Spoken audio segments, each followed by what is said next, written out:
Welcome to the Revenue Marketing Report powered by Caliber Mind. This is the podcast for B2B marketers looking to up-level their skills to succeed in leadership. I'm your host, Camela Thompson, and today I am joined by Dan Frawley. Dan, tell us a little bit about yourself. Hi, Camela. Yeah, thank you. The short story, I had a kind of a triple career. I was in the Navy in the first third, Naval Academy grad, did the Top Gun thing before Tom Cruise did. Actually, I was hoping you'd mention that. In 1980, no kidding, 1983 to 86. So I was getting out 86 when they made that movie. So anyways, that's another story. Sometime I'll tell you what's true and what's not true about the movie. And then I transitioned into business school up to Boston. And I got out of Harvard in 89. I was fortunate enough to be able to intern for a small e-learning. I didn't know it at the time, but a beginning of the e-learning industry that allowed me to stumble into tech out of business school before it was cool, so to speak. And I really enjoy what a great career. I was the CEO for founders. I was not a founder type. I was kind of a scaler. And so I had the right skills for the scaler. And I just got the chance to work with these tremendous entrepreneurs. And I did that across 3 companies. And I'm sure in our conversation, I'll use a lot of examples because it was 25 years of just wild and across 3 companies, and managed to have all kinds of fun, work with some really great people, talented people, a lot of good sales and marketing people. And then I ended up, after CEB/Gartner bought my company, I started a venture company within Corporate Executive Board. And then Corporate Executive Board was acquired by the company that acquired my first company, which was Gartner. And so we had to spin it out.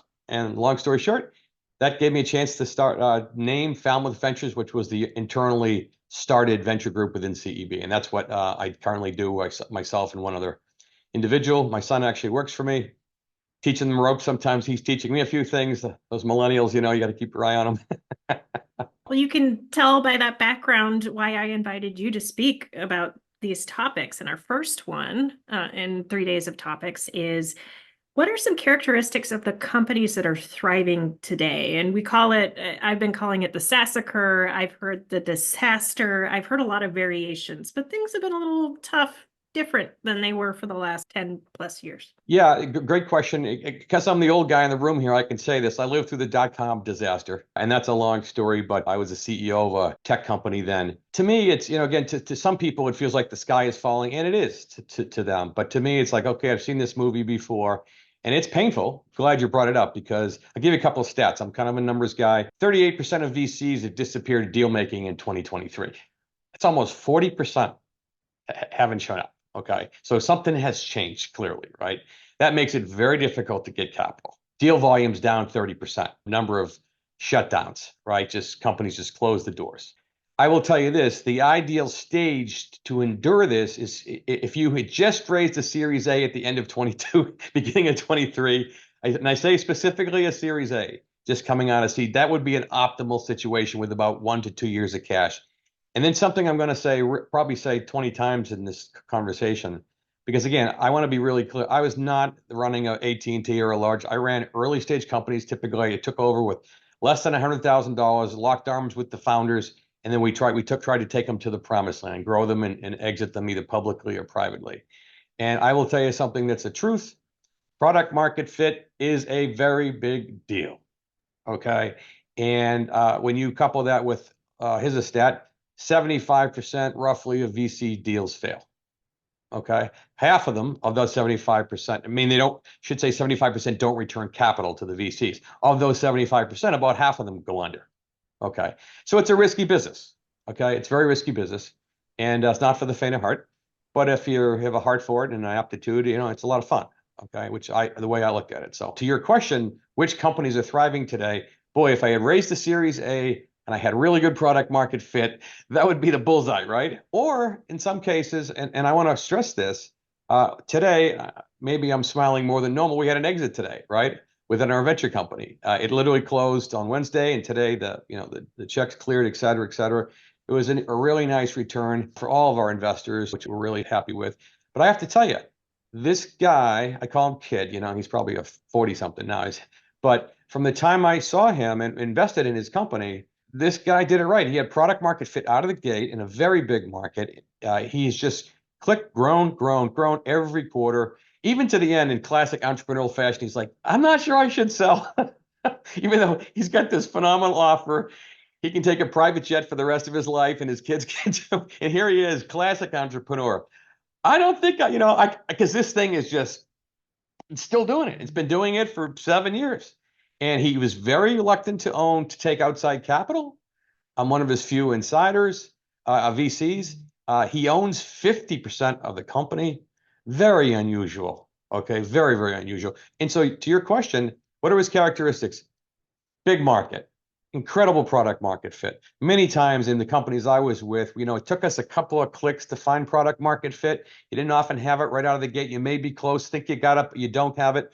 And I won't go into all the metrics, LCV to CAC and all those things that tell you whether you got product market fit, right?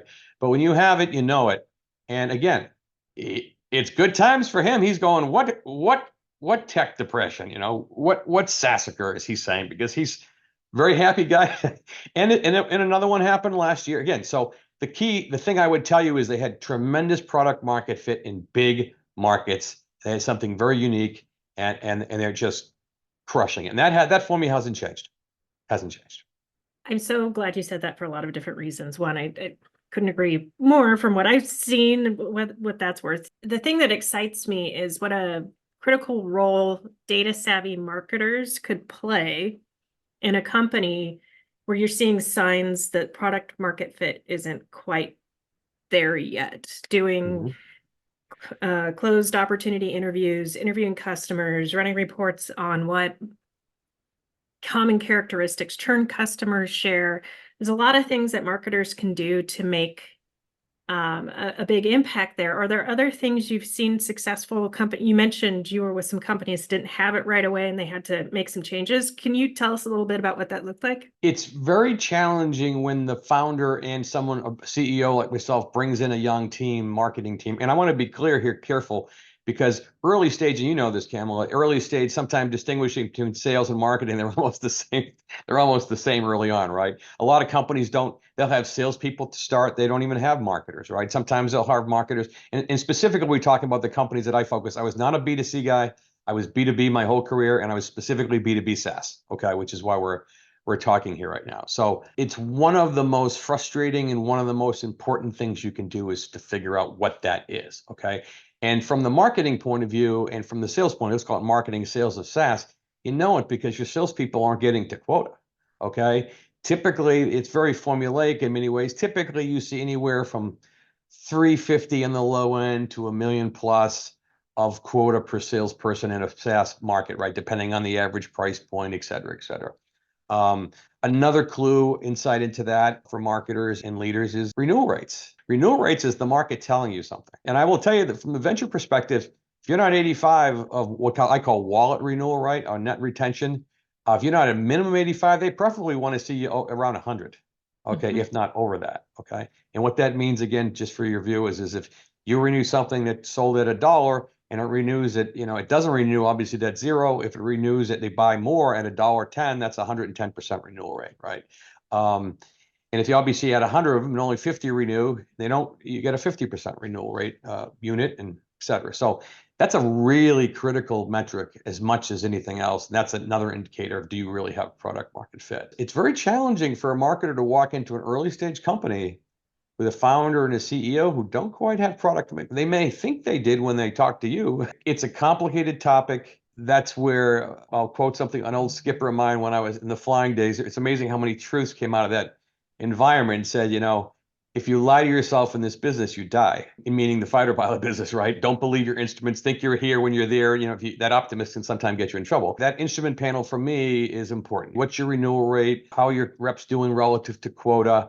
Okay, what's your conversion rate, right? What's your email response rate, right? Now, some of the response rates today are like, I've seen numbers around 1%. I'll stop, but there's some obviously opportunities on the horizon with AI and a number of technologies that we're seeing coming down the track now, and a bunch of other. I want to be careful because I hear AI thrown around. AI is really powerful. That we work with companies that do it, but I want to be careful not put a brush on everybody because it isn't just AI. There's a lot of phenomenal technology companies coming down the track that are changing the way marketing, I think B2B marketing is getting done, right? In some really cool and exciting ways.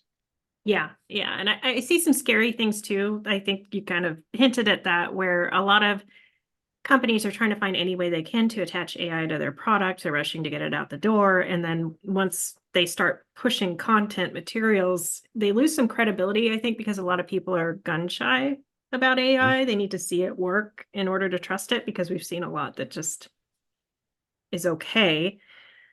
So it's trust building. I like something you said about how sometimes it's hard to work with founders who don't have product market fit, because there are a lot of feelings involved there, right? And not everybody is super honest with themselves. This tension, Camel, between what I said about don't lie to yourself, right, on Yeah. the one hand, and then I was a hockey player in high school and college, and you want to go to where the puck's gonna be, not where it is, right? And therein lies the tension between that don't lie to yourself about the facts, but an entrepreneur has got to kind of get to where the puck's going to be. That's the tension you typically see, right? And that entrepreneur, interesting stat that CEB quantified in leadership styles, that entrepreneur DNA is about 2%, 2.5% of the population. And the productivity is significant. It's like, I don't know, 30 or 40, 50% of the total population. They measured it. 2% of the population, like 30% of the productivity. So they're a highly productive group and very complicated and very talented, right? And there's always that tension you just pointed to between the feeling, which is where's the puck going, right? And the data is telling us, well, this isn't looking good where we're at, right? And so how do you rationalize those two things is tricky. Yeah, that's a really interesting point to make. I think some of the CEOs I've been the most frustrated with are the visionaries who are pulling everybody along with them. And what I've struggled with as a marketer is to know the right time to strike and start publicizing and really making a big deal out of things. I think most boards and CEOs I've worked with want to go as early as possible. Kind of depends on the market, though, and the trust that's there, doesn't it? Or are you more worried about beating out the competitor that has the same idea? Well, usually you wouldn't you wouldn't have VCs around the board, and typically someone like me, if the guy was the 10th guy in line, Yeah. okay, they're typically first. Okay, so Mhm. that's not the immediate concern at the time. The challenge is going from idea stage, okay, which is entrepreneur land, to first product, to first customer, then to scaling, okay? Those are steps in process like anything else. And I will tell you, and this is again with as I said, I have the utmost. I would not have had a career if it were not for the talent of these entrepreneurs that have that gene. With that said, they're a very colorful group, and being very blunt and kind of military speak, I had to take half of them out. Okay, meaning they had to be let go because the same thing that makes them phenomenal founders literally gets in their way. Okay, later on, as you start to scale and you build processes that you can replicate to hire other people, right? It can become very challenging. That's just the reality of the way it is. And there was a book written once, I can't remember the name of it, that talked about this dilemma with the founder and the tension between, do they want to be king or do they want to be rich? And that's a wonderful paradigm because it really resonated with, and boy, that really explained a lot of what I experienced, because some of them just want to be king. And it took me a while to figure that out. I'm like, if you want to be king, we're not going to get rich, right? And once you have VCs and invite investors to the table, that's in the way of those who want to be rich, which is want to grow the company, get product market fit, scale the thing, right? Employees want to grow it. Everybody has a vested interest in growing. And again, a very risky environment. But you find sometimes the same skill that makes it there's a control factor, that's a whole nother topic, but there's tension there. And sometimes you have to, let them go from their own company, which is very difficult on everybody because they're generally very loved and talented. But some of the best ones I've seen, the smartest ones, I had one call me up and say, Dan, I really apologize. I hope this doesn't upset you. He said, I'm not the guy to take this to the next level. This was the founder. He said, so I just wanted you to be the first to know. You backed me. And I'm like, upset? If I could hug you through the Zoom, I would. Because he's proved he's more interested in that growing his company, all of his employees' success, all of that, than he is in being king. Okay. And by the way, he'll get rich in the process too. Very, very smart, sharp guy, right? I was very proud. I said, I'm so proud of you. Really great move. Thank you for doing what you did, right? And it's so great to hear that entrepreneur and empathy can be in one person. Yes. It Yes. happens. Yes. Yes. Dan, thank you so much for talking about this with me. Tomorrow, we're going to be talking about skills your marketing team is missing, and I am excited to hear about it. Where can people find you to network? I'm on LinkedIn and active on it, so no problem there. Listeners, thank you so much for tuning in to the Revenue Marketing Report. Please tell 2 friends, subscribe, download, whatever you can helps. And for those of you looking for more great content like this, check out calibermind.com.